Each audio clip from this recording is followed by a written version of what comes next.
ஈழத்தமிழருடைய எதிர்வரும் காலங்களை கூட மாகாண சபையினூடாக அந்த அதிகாரத்தை தக்க வைத்துக் கொள்ளக்கூடிய அந்த ஆளுமை மிக்கவர் என்றால் தற்காலத்தில் ஐயா இளஞ்செழியன் ஐயா அவர்களை தான் தற்போது எங்களால் அடையாளப்படுத்தக்கூடியதாக இருக்கின்றது.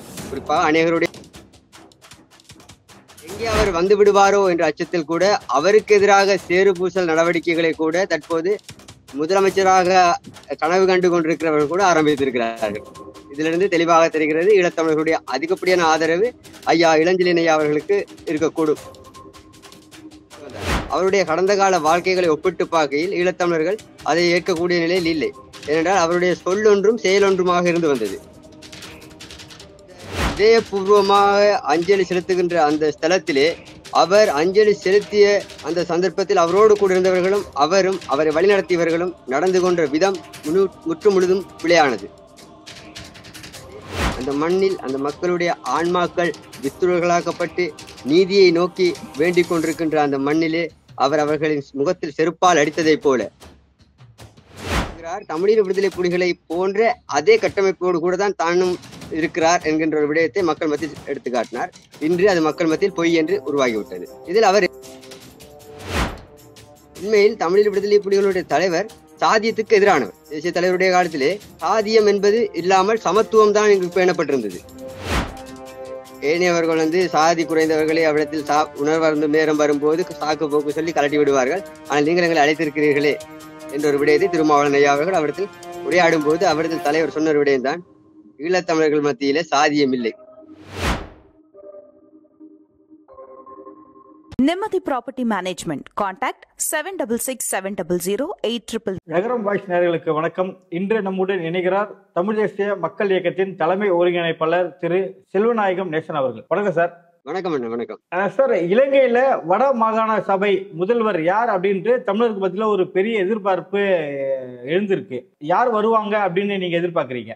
அநேகமாக வடமாகாண சபைக்கான தேர்தல் அரசாங்கத்தினால் அறிவிக்கப்பட்டமாக இருந்தால் அதில் அநேகமாக ஈழத்தமிழர்களுடைய குறிப்பாக வடமாகாண தமிழர்களுடைய எதிர்பார்ப்பாக இருப்பது தற்போது எமது முன்னாள் நீதிபதியாக இருந்த திரு இளஞ்செழியன் ஐயா அவர்கள் தான் இந்த இடத்திற்கு பொருத்தமானவர் என்பது இப்பொழுது அநேகருடைய கருத்தாக இருக்கின்றது. ஏனென்றால் அவர் புதுமுகமாக இருந்தாலும் கூட நீதியின் பாதையில் பயணிக்கக்கூடிய ஒரு நபர். அதே நேரம் எத்தனையோ அடக்குமுறைகளுக்கும் ஒடுக்குமுறைகளுக்கும் மத்தியில் அஞ்சாமல் தனது பணியை செவ்வனவே செய்து காட்டிய ஒரு ஈழத்தமிழன். அந்த வகையில் ஈழத்தமிழர்களுடைய எதிர்வரும் காலங்களை கூட மாகாண சபையினூடாக அந்த அதிகாரத்தை தக்க வைத்துக் கொள்ளக்கூடிய அந்த ஆளுமை மிக்கவர் என்றால் தற்காலத்தில் ஐயா இளஞ்செழியன் ஐயா அவர்களை தான் தற்போது எங்களால் அடையாளப்படுத்தக்கூடியதாக இருக்கின்றது. குறிப்பாக அநேகருடைய எதிர்பார்ப்பும் அவராகத்தான் இருக்கிறது. தமிழர்களின் ஆதரவு அவருக்கு எப்படி இருக்கு? தமிழ் மக்கள் அவரை குறித்ததான ஒரு எதிர்பார்ப்பில் இருந்தாலும் கூட அரசியல் ரீதியான வெளிப்படையாக அவர் தன்னை ஈடுபடுத்திக் கொள்ளுவேன் என்கின்ற ஒரு விடயத்தை இதுவரையும் பொதுவெளியில் அறிவிக்கவில்லை. இருந்தாலும் புலம்பெயர் சமூக மட்டத்தில் அவருக்கு அந்த விடயத்தை எத்தி வைத்து அதன்பால் அவரை பயணிக்கக்கூடிய வகையில் அதற்கான ஆதரவுகளை வழங்கி வருகின்றார்கள். இருந்தாலும் எங்கே அவர் வந்து விடுவாரோ என்ற அச்சத்தில் கூட அவருக்கு எதிராக சேறு பூசல் நடவடிக்கைகளை கூட தற்போது முதலமைச்சராக கனவு கண்டு கொண்டிருக்கிறவர்கள் கூட ஆரம்பித்திருக்கிறார்கள். இதிலிருந்து தெளிவாக தெரிகிறது ஈழத்தமிழர்களுடைய அதிகப்படியான ஆதரவு ஐயா இளஞ்செழியன் ஐயா அவர்களுக்கு இருக்கக்கூடும். பொது வெளிப்படைய அறிவிக்காம இருக்காரு இல்லையா? என்ன காரணம் அதுக்கு? அதுக்கான காரணம் நான் நினைக்கின்றேன், அவருடைய அரசியல் பிரவேசத்தை அவர் வெளிப்படையாக அறிவிக்கும் பட்சத்தில் அவருக்கு எதிரான தரப்பினர் அவரை அதிகமாக சாடக்கூடும், தாக்கங்கள் ஏற்படுத்தக்கூடும். மற்றபடி அவருக்கான அந்த மக்கள் அவர் மீது வைத்திருக்கிற நம்பிக்கையை சிதைக்கக்கூடிய வகையில் சமூக வலைத்தளங்களில் அவதூறுகள் பரப்பப்படக்கூடும். அதே நேரம் எங்களுக்கு தெரியும், மான் சின்னத்தில் களமிறங்கியிருக்கிற முன்னாள் முதலமைச்சராக இருந்த விக்னேஸ்வரன் ஐயா இருக்கட்டும், அதே நேரம் இப்பொழுது பாராளுமன்றத்தை பிரதிநிதித்துவப்படுத்திக் கொண்டிருக்கின்ற எங்களுடைய மிஸ்டர் பீன் அர்ஜுனாவாக இருக்கட்டும், அவ்வாறான தரப்புகள் கூட முதலமைச்சருக்கான கனவுகளை கண்டு கொண்டிருக்கிறார்கள். ஆனால் அந்த முதலமைச்சருக்கு உரிய தார்மீக பொறுப்பு என்ன என்பதை குறித்த தெளிவில்லாதவர்கள் அந்த இடத்துக்கு அவர்களை முன்னிறுத்துவதற்கு போட்டியிடுகின்ற இந்த சந்தர்ப்பத்தில் அவர் உண்மையிலேயே நான் நினைக்கின்றேன் தன்னை அடையாளப்படுத்தி இப்பொழுதே பொதுவெளியில் சொல்லாது இறுதி சந்தர்ப்பத்தில் தன்னுடைய அந்த நிலைப்பாடை அறிவிப்பது சிறப்பாக இருக்கும் என்று எங்களுடைய கருத்து. விக்னேஸ்வரன் அவர்களுக்கு போதிய ஆதரவு தமிழர்கள் மத்தியில் கிடைக்காமல் இருக்க என்ன காரணம்?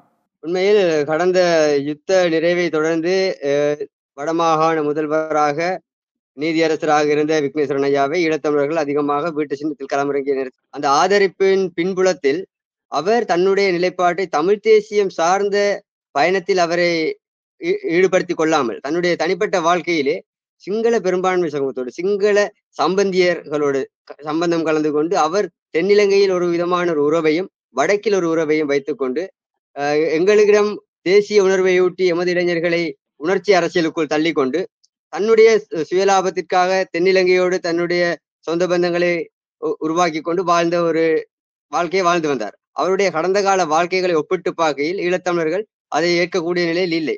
ஏனென்றால் அவருடைய சொல்லொன்றும் செயலொன்றுமாக இருந்து வந்தது. ஆக ஈழத்தமிழர்களுக்கான தலைமைகள் அவ்வாறு இருக்க ஈழத்தமிழர்கள் ஏற்க மாட்டார்கள்.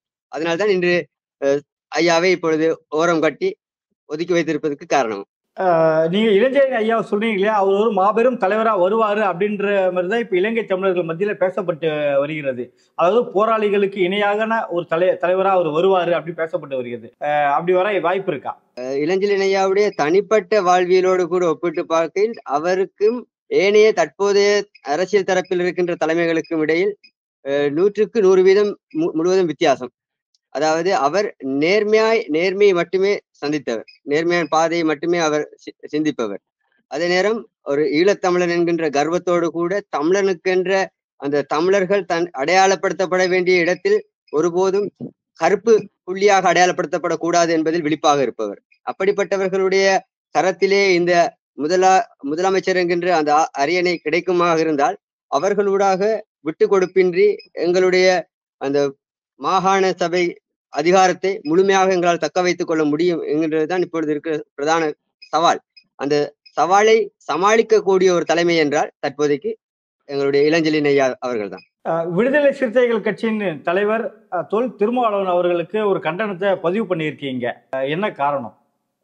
உண்மை என்னவென்றால் அண்மையில் உங்களுக்கு தெரிந்திருக்கும் திருமாவளவன் ஐயா அவர்கள் கார்த்திகை வசந்தம் என்கின்ற துணைப்பொருளின் கீழ் வடமாகாண மரநடுகை மாதத்தை முன்னிட்டு வருகை தந்திருந்தார்.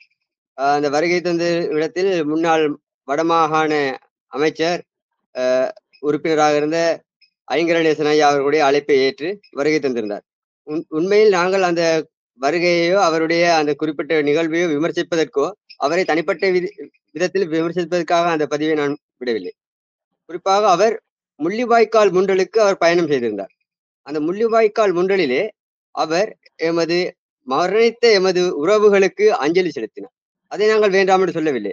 ஆனால் அந்த இதயபூர்வமாக அஞ்சலி செலுத்துகின்ற அந்த ஸ்தலத்திலே அவர் அஞ்சலி செலுத்திய அந்த சந்தர்ப்பத்தில் அவரோடு கூட இருந்தவர்களும் அவரை வழிநடத்தியவர்களும் நடந்து கொண்ட விதம் முழுதும் பிழையானது. உண்மையை சொல்ல போனால் திருமாவளவன் ஐயா அவர்களை நாங்கள் எடுத்து பார்த்து கொண்டால் அவருக்குள் தமிழ் தேசியம் சார்ந்த செயல்பாடுகள் கிடையாது. அவர் தமிழ் தேசியத்தை அவர் பயன்படுத்துவது முழுதுமாக அவருடைய சுயலாப அரசியலுக்காக.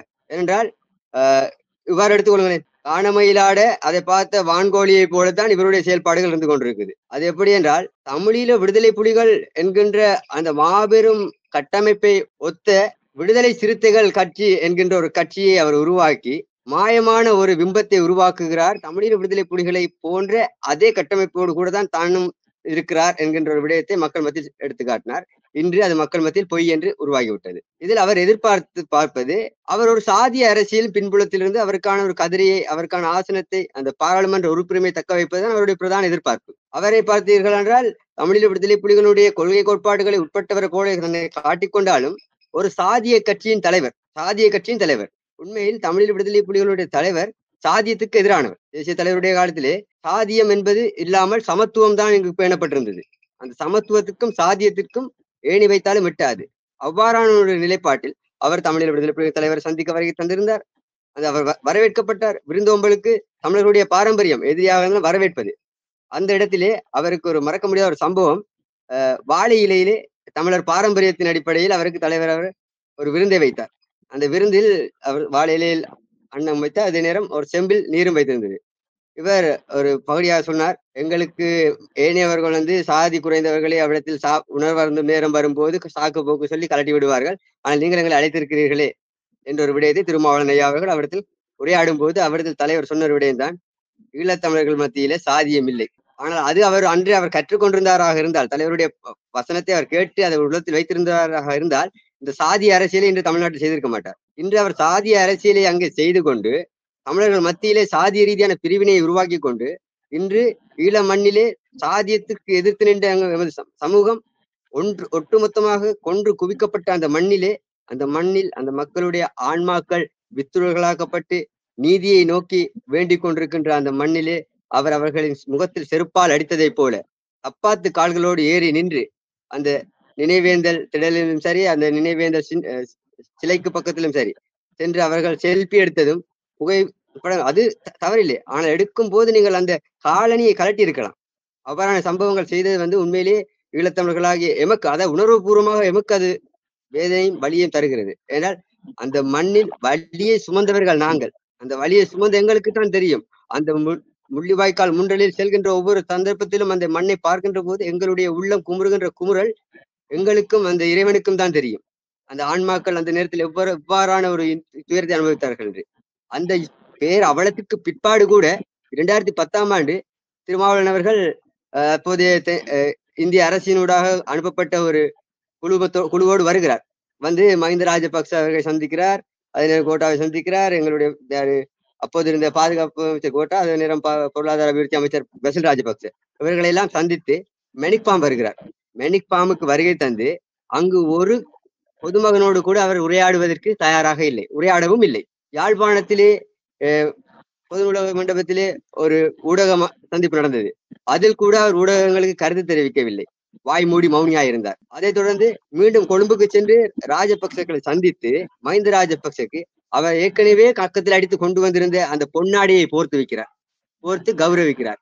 அது அவருடைய தனிப்பட்ட கௌரவமாக இருக்கலாம். ஆனால் அவ்விடத்தில் ஒரு விடயத்தை அவர் என்ன செய்கிறார் என்றால், இனப்படுகொலை செய்த தமிழ் இனத்தை அழித்த இனப்படுகொலையாளிக்கு பொன்னாடை போற்றி கௌரவித்த அந்த திருமாவளவன் இன்று அந்த இனவழிப்பு செய்யப்பட்ட அந்த திடலிலே சென்று மாலை வைப்பதா விளக்கேற்றுவதா? இது முற்று முழுதுமாக உலகத் தமிழர்களையும் ஈழத்தமிழர்களையும் தமிழ்நாட்டில் இருக்கின்ற ஏனைய தமிழர்களையும் ஏமாற்றி இவ்வாறான முயற்சிகளை அவர் எடுத்து வருகிறது எங்களுக்கு தெளிவாக தெரிகிறது ஐயா. இதை நாங்கள் ஒருபோதும் அனுமதிக்க தயாராக இல்லை. அதுக்காகத்தான் அந்த கண்டனத்தை வெளியிட்டது. அவர் ஒரு சாதிய தலைவர் அப்படின்னு சொல்லிங்க. ஆனா அந்த சாதிக்கான இங்க ஒடுக்கப்பட்ட நிலை இங்க அதிகமா இருக்கு.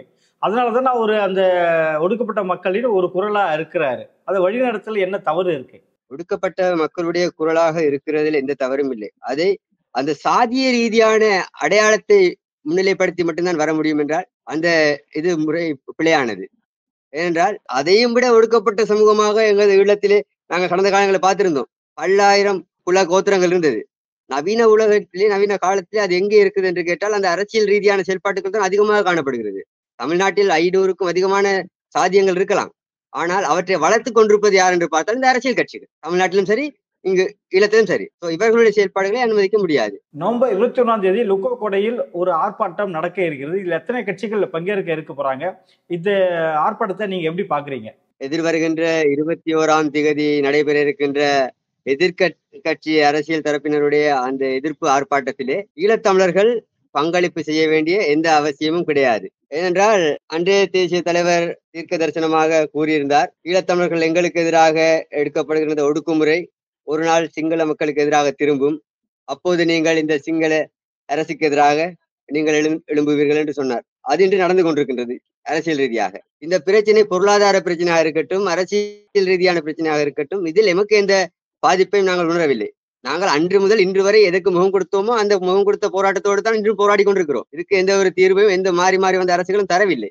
அதை நாங்கள் எமது போராட்டத்தை நாங்கள் தொடர்ந்து கொண்டு போய் கொண்டிருக்கிறோம். இப்பொழுது தென்னிலங்கையில் இருக்கின்ற இந்த போராட்டங்களுக்கு நாங்கள் வலிந்து சென்று ஆதரவு அளிக்க வேண்டும் என்கின்ற எந்த ஒரு கட்டாயத்திலும் ஈழத்தமிழர்கள் இல்லை. என்றால் இந்த அரசுக்கு எதிராக வருகின்ற ஆர்ப்பாட்டத்தில் நாங்கள் ஆதரவு அளித்தோம் என்கின்ற ஒரு காரணத்துக்காக இலங்கை தீவிலே ஈழத்தமிழன் ஒருவனை பிரதமராகவோ அல்லது ஜனாதிபதி ஆசனத்திலேயோ வைத்து அழகு பார்ப்பதற்கு அவர்கள் தயாராக இல்லை. அவ்வாறு நீங்கள் இருக்கும்போது உங்களுடைய அந்த போராட்டத்தில் நாங்கள் பங்களிப்பு செய்ததை நாங்கள் பெறப்போகின்றோம். எங்களுக்கு எந்த விதத்திலுமே உரிமைகள் இல்லை, உரிமை மறுப்புகள் தான் தொடர்ந்து இருக்கின்றது என்றால் அந்த இடத்தில் நாங்கள் அந்த போராட்டத்தை வென்று கொடுப்பதற்கு இன்னொரு தரப்புக்கு நாங்கள் ஆதரவு தெரிவிக்க தேவையில்லை. நாங்கள் எங்களுடைய இனம் அளிக்கப்படும் போது எவ்வாறு நீங்கள் பார்வையாளர்களாக இருந்தீர்களோ அதே போன்று இந்த சந்தர்ப்பத்தில் நாங்கள் பார்வையாளராக இருந்து வருகின்ற விடயங்களை பார்த்து எங்களுக்கு தேவையான விடயத்தை நாங்கள் நகர்த்தி கொண்டு செல்கின்றோம். அந்த நிலைப்பாடு ஈழத்தமிழர்கள் அநேகமானோர் தமிழ் அரசியல் கட்சிகள் கூட அந்த நிலைப்பாட்டில் தான் இப்போது இருக்கின்றார்கள். இலங்கை அரசியல் குறித்து பல்வேறு கருத்துக்களை பகிர்ந்த நம்பிக்கை மிக்க நன்றி சார். நன்றி ஐயா.